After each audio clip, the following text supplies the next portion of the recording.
Delighted to say Sam Armstrong is still with me, Conservative commentator, and joining us, delighted to say, in the studio, Lord Frost. It's great. It's becoming something of a regular. Conservative peer, former Cabinet Office Minister, and, of course, former Chief Brexit Negotiator. Great to be here. Lovely to have you here. Let's just go through some of the announcements we've got from Keir Starmer. A lot of it was trailed. We had some of it trailed last week, certainly by Sunday papers. But basically, under the plans, there will be 50,000 fewer visas for lower skilled workers, including care workers. Skilled visas will require graduate degrees. Migrants will have to wait up to 10 years rather than the current 5 years before they can apply for citizenship while they've got indefinite leave to remain. Judges are going to have their powers to block deportations basically curbed when it comes to them using human rights laws. We're going to see tougher English language tests for migrants and adult dependents. Also, a higher education requirement at A-level basic standard for skilled worker visas. So education, that will go up to graduate level, but crucially, people actually being able to speak the language, having good qualifications. It all sounds great. Keir Starmer used the phrase "take back control." Might be familiar to some of our audience. He talked about a significant fall in net migration. He said we risk becoming an island of strangers if we don't strengthen those rules. That's been called out by the refugee charity Care for Calais. They say that he's stirring up the far right by saying that. What was your response to what he had to say, Lord Frost? Well, I mean, there's more joy in heaven over a sinner that repenteth and all that. But the trouble is, I don't think he really repents of it. He spent the last few years campaigning against any attempt to stop immigration, and we're supposed to believe all of a sudden he's changed his mind. Well, he says it's not because of those election results where Labour were trounced, as your lot were trounced just as well, even worse. We had more seats to lose. He says no, it's because this is something he believes in. I mean, it's just very difficult to take seriously. The Labour Party's got half its voting base really strongly dislikes immigration. I agree with them. Half of it is a sort of progressive left that really loves it. And well, they've got cleaners and nannies and gardeners and someone the barista in their local coffee shop. Exactly, and they don't suffer, many of the social cohesion consequences. So this is a tilt to the bit of his voting base that doesn't like immigration, rightly so. Will it last? I very much doubt it. Will it make any difference? I doubt it very much. Will he get any political benefit out of it? No, because everyone can see he doesn't want to do it. I mean, and that's the thing. No, I mean, there are a number of things that he seems to be able to sort of turn on a dime on, whether it's are trans women women? Apparently not this week. They were a month ago. It's so difficult to tell. And immigration. I mean, last night I heard from Keir Starmer, certainly before the election, immigration was a good thing. It was an economic benefit to this country. He's now questioning that. Anyone talking about the need for integration and better language skills and things, they might have paid a little bit of lip service, but basically you were a racist and a bigot for saying it. He's changed on that. Are those not, this is a point I put to the Reform UK Deputy Leader Richard Tice earlier in the studio, is there not, as you say, look, sinners, repenters, that's a good thing. Is it not at least a good thing? We've now got 3 major parties now, combined, 75% of the vote? Basically all saying we accept that immigration has to come down. We accept it's not an unadulterated good thing. We accept there's an economic cost, there's a cultural cost, and we need to tackle it. That's a good thing, isn't it? The Overton envelope has shifted. Yeah. That is a good thing, and as you say, we can talk about stuff that we didn't used to be able to talk about a long time ago. Without being called a bigot. Quite recently, without being called a bigot. But the problem is, I still think a lot of the kind of mainstream political class is sort of deluded about what levels of immigration are okay. That we brought it down from whatever it was, 900,000 to 700,000 in the last year of the Tory. Come on, everyone. Yeah, exactly. I mean, now they think, the political class thinks, if we can get it down to like 300,000, maybe 250,000, that would be okay. Meanwhile, the rest of the country is thinking, that is just far, far too many. You've just got to do something completely different. But the Home Office predictions, and this is the interesting thing, where we haven't got a number from Keir Starmer or from Yvette Cooper, the Home Secretary. I've interviewed her many times before she refused to come on my show anymore. And I'd say, give us a clue, give us a number. What would be the number? Well, we don't want to count. No, but what would the number be? Rough. How many is too many? And I'd say to the nearest 10,000, to the nearest 100,000, to the nearest, I'll accept to the nearest million. But can you give me a vague idea of how many would be too many? OK, you might not want to give an exact number. Now, the Tories are looking at, and Kemi Badenoch's pushed this idea, and Chris Philp, the Shadow Home Secretary, he's done a lot of play on this, and he used to be a Home Office Minister. He knows of what he speaks. Having a vote in Parliament, an annual vote by all members of Parliament for a cap So they are beholden to their electorates on that, and setting that cap based on, a lot of like what business think they need and the like. The trouble with that, of course, is that business always say they need more immigrants because, of course, it keeps wages down. That's the problem. And until we kind of break that mentality and force business to kind of bring in British workers and train them and make How do we do difference, that? then you've got to have a credible cap that the government is going to stick to under political pressure, and obviously we're not going to get that from Labour. But businesses can't physically say, I mean, look, there is an issue. If you bring in a load of people from abroad who work as care workers, you're going to keep, say, wages down. Now, they talked about a cap on the number of visas for working in care homes. Sam Armstrong made the very, very good point earlier that actually, even though we imported, well, how many was it? Was it 150,000 people to work in care homes on those specific visas last year? We still have a massive shortage of people working in care homes. So clearly something's going wrong there. But, possibly they're not all working in care homes. I mean, that might be part of the problem. Do you think? Do you think? They could work in Sainsbury's, so they get an extra £1 an hour. But this is the thing. Businesses can't physically force people to take the jobs. They say again and again, we put the wages up, we can't get people to do it. You know as well as I do that actually an awful lot of care home funding comes from the state, actually, and so the states, local councils haven't got any more money from the government. They haven't got more money to give to care homes. In fact, they're already using private residents to subsidise those who are there from the council. That is quite normal business practice in those care homes. They can't physically say to somebody, I'm going to drag you into work in the care home at minimum wage or a couple of quid more than that, when that person can sit on welfare or maybe work 16 hours a week, just 2 days a week, and then have everything topped up and the housing benefit, the child benefit, the tax credits and the blah, blah, blah. They can't physically do that. The only person who can do that is the Prime Minister. That's right, and it's going to get worse with this new employment bill. When that goes through, it's going to make it even more restrictive to employ people in care homes for the kind of hours and flexibility that's needed. Because people can work from home. maybe that would be possible. Who knows? That's the difficulty. It is too easy not to go out and earn a living. And I know it's unfashionable to say it, but the minimum wage has been pushed up. It's very easy to get on benefits. All of those things mean that there's a lot of people sitting around not working. And until we solve that problem... And there's some 9 million people of working age who are not working. Many of those are carers, they're students, they're doing other things. But there's thought that there are roughly 5 million people who could work if their anxiety levels or stress levels or a depression on a Monday morning. And I'm not trying to make light of people who genuinely do have those issues, but I simply don't believe that we have it on a different scale than any other Western European nation, and our figures suggest that we do. What is the answer to that? Because you're not going to be able to say to business, right, we're going to cap the number of people coming in from abroad, we're going to limit the number of people, and you're going to carry on being able to actually do these vital jobs like looking after our elderly and infirm in care homes. And again, lots of people say, oh, you should care for your loved one at home. It's not possible for many people to care for someone with severe dementia in their home. They can't be there 24/7. It doesn't work. People, the people who used to deal with this were women. Now they're working. They're paying half the mortgage and the rent. They're not able to care for a loved one at home. Unless you get people back to work, do you think that there is any understanding within the Labour Party about what is needed to get people back to work on welfare? Because there wasn't that much in the Tory party when you lot were in office. I don't think they do. I think a lot of mainstream politicians don't really understand it, to be honest.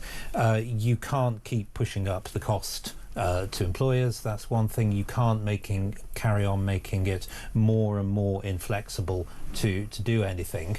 The market economy is a beautiful mechanism if you allow it to adjust. Do you remember a few years back the shortage of HGV drivers? We relaxed the rules. And we brought, we brought people in who had maybe given up being HGV drivers. They came back wages in, and the wages responded because there was a need, and the system adjusted. And that's what happens if you try and keep out of the market. Unfortunately, this government, the past government, to a large extent, likes tinkering. It likes thinking it knows best, and the result is it messes it up.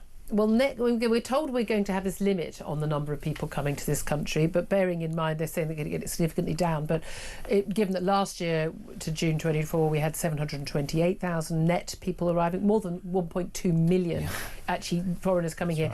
Right. 86% of those were from non-EU countries, so from further afield. 906,000 was the figure for 23. I mean, just astounding figure. Are those people still here, by the way?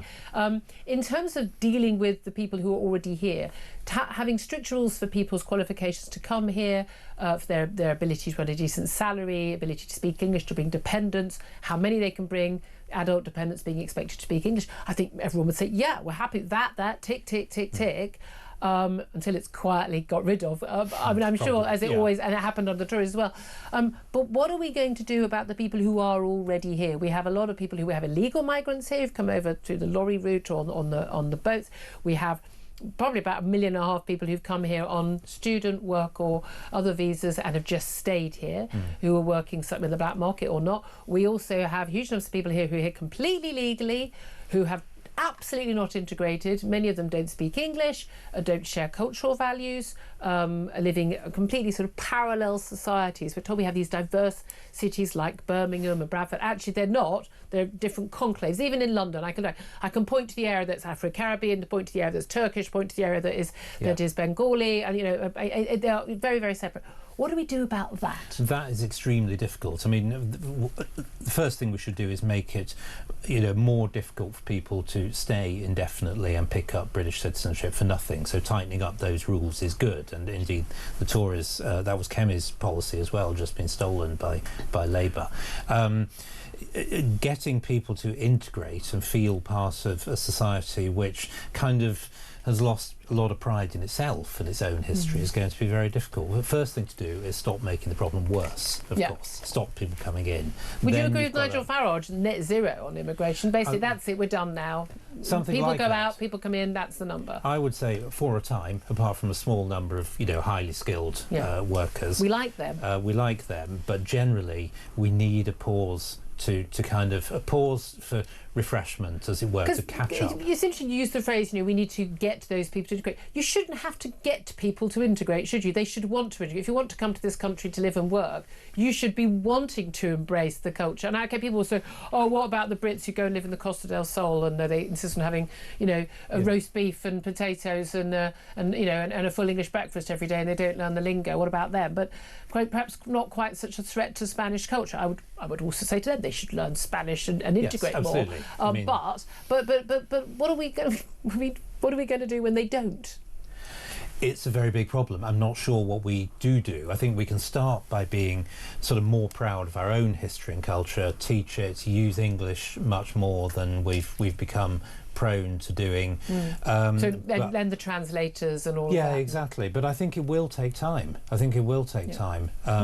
Many people who are here still maintain all the connections, go back and forth to the countries they've come from. Which they're entitled to do. But people are not going to integrate while they're kind of playing both hands. In terms of, we've got this EU summit coming up next week. And we're told this is a surrender summit where Keir Starmer, who spent 3.5 years from 2016 onwards desperately trying to stop Brexit from happening until Boris Johnson got elected to get Brexit done with that huge majority. We're told that the plan is to basically have an open door policy. Well, they'll say it'll be strict numbers, but it won't be, for under 30. So 18 to 30-year-olds in Europe to come here to work and study in freely and for a year or two visas, and Brits to go to Europe. Is that just basically opening up free movement again by the back door? I mean, it depends what the terms are. I would say, I've just said I don't think we should be bringing more people into the country for the time being. But even if you think that we should, it hugely depends on the terms. Is it like the Australian scheme we've got, where you have to prove you can support yourself, it's limited time, you need a visa, there are certain things. That's very different to what the EU want, which is if you're 18 to 30, you can show up off your pop. And you can work. And we'll have to see where they settle on that spectrum. And the track record of giving stuff away and getting nothing back is pretty strong, and so I think we can guess. And Keir Starmer, as we know, is a Europhile. That's right. He wants. I mean, this negotiation it's just not being conducted. Should we put it in inverted commas? Yeah. This negotiation. It's not being conducted in a normal way, because the aim of it is not to find some sort of balance of advantage and concession. It's just to get closer to the EU. So to achieve that, they're just throwing one thing out after another, whether it comes in this summit or later this spring and summer, who knows? But the reality is, of course, there'll be far more young people from poorer countries, and we've got even like Western European countries like Spain and Italy. They've got sort of 50% youth unemployment. Of course, they're more likely to want to come here. I'm not sure we're quite as enticing a country with our economic doldrums at the moment as we used to be, but they're more likely to want to come here than our young people to go there, and certainly from Eastern Europe as well. So again, it's just not it's not an even exchange, is it? We were just saying, our big problem is we've got a lot of people who don't want to work, and probably young people to a large extent. So you don't bring in a lot of other people and make that more difficult. It just does not deal with the actual problem we've got. Just finally, look, you are our chief Brexit negotiator. Got us over the line on that. Keen Brexiteer to this day. How worried are you about 6 police officers turning up at your door, handcuffing you and going through your books and periodicals and things to find out whether you've got, quote, very Brexity things in your home? Because this is what happened to former Special Constable Julian Fulks from Gillingham. Actually worked with Kent Police, but after he wrote a post actually defending against anti-Semitism from some pro-Palestinian demonstrations, some absolutely horrific and anti-Semitic mob storming a Russian airport, tweeted to an activist, "1 step away from storming Heathrow looking for Jewish arrivals." Nothing wrong with his tweet, nothing criminal, no, not offensive, not that that's a crime, but the police often think it is. 6 police officers turned up at his door. What do you make of that? I mean, it is just remarkable, really, that the police give so many resources to these sort of trivial non-crimes. I mean, not only is it not a crime, they completely misunderstood the point he was trying to make. Yeah, he wasn't advocating. None of them thought, hang on a minute, maybe this is, a little bit more complicated than we think. I just find it amazing. It did, of course, I mean, everyone's forgotten that it did actually happen in 2023. Where this was a Conservative government, Conservative Crime Commissioner in Kent, not Labour. So, everybody takes the blame on this. I keep my Douglas Murray books locked in the safe. Well, you should have to be very, very careful. I was saying I'm a bit worried because I've got my Union Jack dress I wore on Brexit night in Parliament. So I'd be away. I'd be a lifer. I'd never get out for that. For it. Yeah. Lord Frost, thank you very much. Let's bring in Sam Armstrong. Now, you're both Conservatives, but you've both been Conservatives who've not been shy of saying to the people in charge, you're getting this wrong. You need to respond to what the British people want.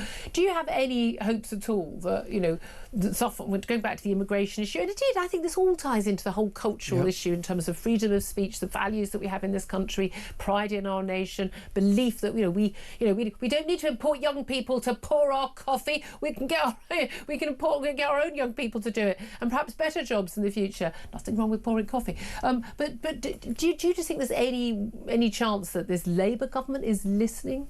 Well, I think Lord Frost in his, I would say, reform blue tie today. Is very reformy.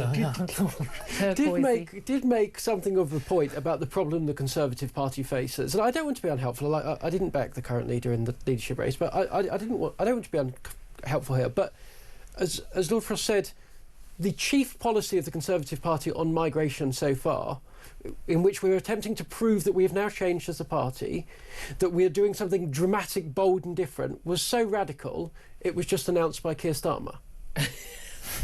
This is a fair point. It's not great. Yeah. I mean, Kemi Badenoch, the Tory leader, she has actually issued a statement saying Labour doesn't believe in secure borders, you can't trust them to protect us.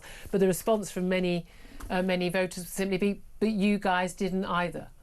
And the public are expecting to see something very big, very dramatic, very real if they expect us to change. And Kemi's made clear that she's got these policy commissions, but we'll have to wait and see what they come out with in a couple of years' time before we'll see that.